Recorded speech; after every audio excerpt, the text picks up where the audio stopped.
Hello, a very good morning everyone. सुबह के 4 बज रहे हैं और मैं जिस स्पीड से कंबल से बाहर निकली थी वापस से उसी में वापस से पैक हो गई एंड अपनी चेयर पर बैठ गई जाके। अपनी टेबल को थोड़ा थोड़ा सेट करने की कोशिश की। उससे पहले मैं कैमरे के एंगल को सेट कर रही थी। इसके साथ अपनी टेबल को थोड़ा सा एस्थेटिक लगवाने की एक नाकाम कोशिश की मैंने। पर जैसी भी कोशिश यार, कोशिश तो कोशिश होती है। कोशिश से बड़े क्या कोशिश हो सकती है। पता नहीं मैंने क्या बोला। तो स्टार्ट किया फिर मैंने वोकैबुलरी से, बिकॉज़ बहुत ही ज़्यादा ज़रूरी है सीजीएल वालों के लिए पढ़ना, ऑफ कोर्स बैंक वालों के लिए भी, एंड ऑफ कोर्स अगर आप कोई से भी वाले नहीं हो तो भी यार हल्की फुल्की तो इंग्लिश आनी ही चाहिए। तो इसे मैं थोड़ा अपने मज़े के लिए पढ़ लेती हूँ, इंटरेस्ट में बस ऐसे ही। और इसके साथ साथ मैंने थोड़ा सा अपना रिवीजन किया, बिकॉज़ मैंने काफ़ी टाइम से पढ़ी नहीं है। तो मैं वही अपना पुराना देख रही थी कि मैंने क्या क्या पढ़ रखा है इसमें ऑलरेडी। तो जिन लोगों के पास ये ब्लैक बुक है उनको पता होगा कि इसमें सेक्शन में डिवाइडेड है। OWS, synonyms, antonyms and exonym antonyms का भी है। तो मैंने जो टॉप 200 और टॉप 100 वाले हैं वो सब कर रखे हैं, पढ़ रखे हैं अच्छे से, एंड मेरे को अच्छे से आते भी हैं। तो मैं बस उसी का रिवीजन करने लग गई। सोचा पहले रिवीजन कर लो, क्योंकि सुबह सुबह उठते तो कुछ मेरे को होश रहता नहीं है कि मैं कहाँ हूँ, कौन सी दुनिया में चली गई हूँ। तो मैंने सोचा अपने उसी सब्जेक्ट को उठाओ जो अभी थोड़ा आनंदमय लगता है आपको। आधा घंटा पौना घंटा वही सब्जेक्ट उठा के पढ़ो जो तुम्हें टिका के रखे। खोल दिया, थोड़ा बहुत रिवीजन किया, लगा कि हाँ कर सकते हैं। तो यार हुआ क्या है ना मेरे साथ कि मैं सुबह 4 बजे उठ तो गई, बट मेरे को ना अजीब तमाड़े आ रहे होते हैं। मैं सोच में डूब जाती हूँ कि मैं कौन सी दुनिया में हूँ। तो ये कोई मेंटल इशू नहीं है, आप लोग उसको सीरियसली बिल्कुल भी मत लेना। कोई बात नहीं है, ऐसा होता रहता है मेरे साथ। तो बस इसका रिवीजन किया, एंड जैसे जैसे इसका रिवीजन कंप्लीट हुआ मेरा, तो फिर मैं कुछ नहीं, फिर यही करते करते मैंने निमिषा बंसल मैम जो वोकैब पढ़ाती हैं उनकी वोकैब करी। ये मैं पहले करती थी, बट मैंने काफ़ी टाइम से अभी 2 महीने 3 महीने से छोड़ रखी है, वापस से स्टार्ट कर दिया। इससे कुछ हो ना हो, मुझे नहीं पता प्रिपरेशन का कि क्या कैसा रहता है। ऑफकोर्स अच्छी होती होगी, बट आपको खुद का स्पोकन इंग्लिश बहुत सुधर जाएगी इससे। तो अभी मेरा जो वोकैबुलरी था मैंने पढ़ लिया है, एंड ये काफ़ी सारा लंबा चौड़ा हुआ है ना। Just please ignore my hand writing. इसके बाद मैं दिखाऊंगी आपको टाइम।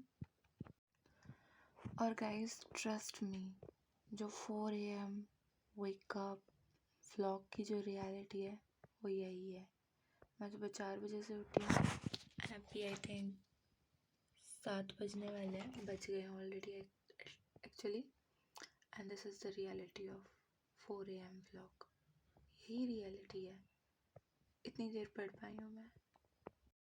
फिर उसके बाद मैंने सोचा कि अब पूरा 2 घंटा कर ही लिया जाए, तो फिर मैंने रिवीजन के लिए GS उठा ली। हिस्ट्री पढ़ा मैंने इसमें, एंशिएंट हिस्ट्री, बिकॉज़ वो मैं ऑलरेडी पूरा कवर कर चुकी हूँ इस बुक से।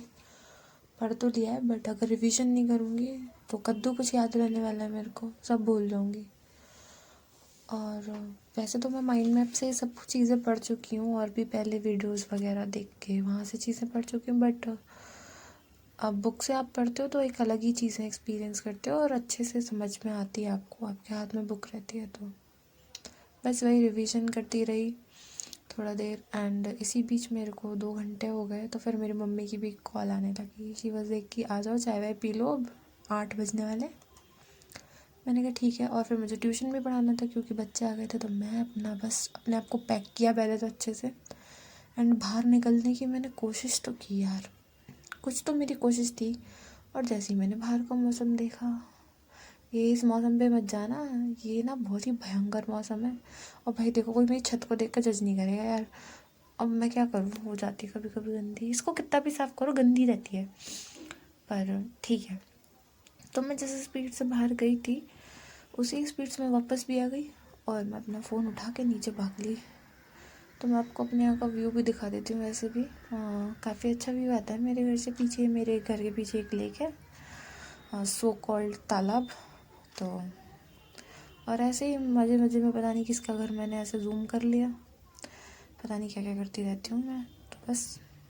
और इस तरीके की जो खुशियाँ होती हैं वह ज़्यादा देर चलती तो है नहीं, शैतानी थोड़ी देर की अच्छी लगती है। फिर मैं वापस से अपना ट्यूशन वगैरह पढ़ा के, नाश्ता पानी करके, शायद खाना भी खा के, हाँ, आ गई वापस पढ़ने के लिए। एंड इस बार मेरे को रीजनिंग के लिए कुछ देखना था, बिकॉज मैं कल वाले मॉक के सदमे से बाहर अभी तक आई नहीं थी। कुछ टीचर्स की प्लेलिस्ट ओपन करके देखी, बट मुझे कुछ खास चीज़ें समझ में आई नहीं, मैं सच्ची बताऊँ तो। मतलब मैं ये नहीं चाह रही कि मेरे को बिल्कुल प्रॉपर कॉन्सेप्ट क्लियरिटी मिल जाए, मैं चाह रही हूँ शायद मेरे को प्रैक्टिस हो जाए।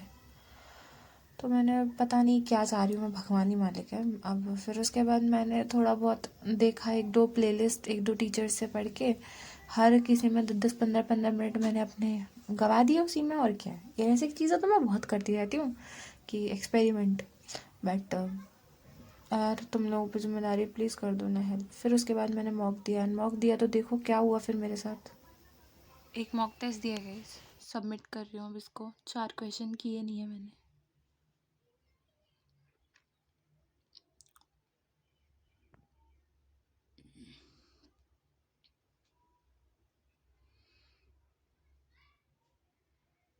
एक्यूरेसी 100% है, बट कट ऑफ क्लियर नहीं हो पाई अगेन। कोई भी क्वेश्चन गलत हुआ नहीं है मेरा, but cut off was 33, but मेरा स्कोर 32 है। सो आप लोग भी देख लो। एंड इसी बीच अभी जो टाइम है वो ये हो गया है, थोड़ी देर के लिए इसको ऑफ कर रही हूँ, बिकॉज अभी मेरा बिल्कुल भी इच्छा नहीं हो रही है करने की। थोड़ी देर के लिए रेस्ट करते हैं एंड देन वापस से बैठते हैं। फिर थोड़ी देर विश्राम किया मैंने और इसी मॉक को एनालाइज करने लग गई मैं। ये मॉक भी एनालाइज किया था, एंड जो कल वाला जिस पर मार्क्स मेरे अच्छे नहीं आए थे वो भी एनालाइज किया। वैसे इसमें ही कौन से अच्छे आए हैं, इतना तो सभी कर लेते हैं, बट कंपटीशन तो उन्हीं से है ना, ये जो 4 नहीं कर पाई हूँ मैं। तो बस यही सब करते करते करते करते जीवन काट लूँगी यार, मुझे लग रहा है अब बुढ़ापा सा ही आ गया जीवन में मेरे। तो पूरा दिन यही करती रहती हूँ मैं। खैर इग्नोर करो मेरी बातों को, मुझे लगता है कभी कभी मैं थोड़ी डिप्रेसिंग सी हो जाती हूँ। क्या करूँ उसके लिए, कोई उपाय हो तो बताना यार। खैर ये मैंने इसको अच्छे से एनालाइज किया, मेरे हिसाब से तो अच्छे से ही किया। आप लोग किस तरह करते हो अपने मॉक टेस्ट एनालाइज, आप लोग भी बताना। And to be honest and to be frank guys, हो सकता है मैंने ये वॉइस ओवर थोड़ा सा अपने तरीके से वॉइस ओवर किया है इस वीडियो का। तो अगर कोई भी किसी को लगे कि भैया क्या बोल रही है ये, तो प्लीज़ ऑफेंड मत रहिएगा। तो बस इसी के साथ जो बाकी का टाइम था मैंने फिर मैथमेटिक्स की थी, उसके लिए मैं क्लिप मैंने शायद मुझे लगा कि रिकॉर्ड हो रही है, बट रिकॉर्ड हो ही नहीं थी। तो यही सब करते करते ना मेरे को 6 बज गए थे, एंड टाइम जो हुआ था मेरा 4.5 घंटे ही हुआ था। बट तो खाना पीना मुझे ही बनाना है, प्रिपरेशन मुझे ही करनी है सारी। तो बस आज के लिए इतना ही कर रही हूँ यार, कल से मैं थोड़ा और टाइम अपना बनाऊँगी, बिकॉज़ आज का इतना पता है क्या हुआ कि मैं सुबह उठ तो गई थी 4 बजे, पर वही सुबह थोड़ा बहुत अपना नींद से खुलना, मेरे को पता नहीं क्या आदत है, सुबह उठ उठ जाती हूँ ना, तो थोड़ी देर तक तो यही सोच में डूब जाती हूँ कि कहाँ हूँ मैं, मतलब एकदम बिल्कुल अनजान सी कि कोई जानता है क्या मेरे को, कौन हूँ मैं, ये सब होता है मेरे साथ। तो वही आधा पौना घंटा उसमें मैंने बिगाड़ दिया अपना। कल से ना थोड़ा एक्टिवली उठूँगी और तरीके से पढ़ाई करूँगी। सो इतना ही है यार आज के लिए, आज बहुत सारा काम है मुझे, बाकी का कल पढ़ेंगे। एंड आप लोगों ने मेरे को अभी तक रीजनिंग की प्लेलिस्ट के बारे में बताया नहीं है यार, प्लीज़ बता देना यार, ऐसे मत करो यार। चलो डैडी बाय बाय कर दो सबको, बाय बाय।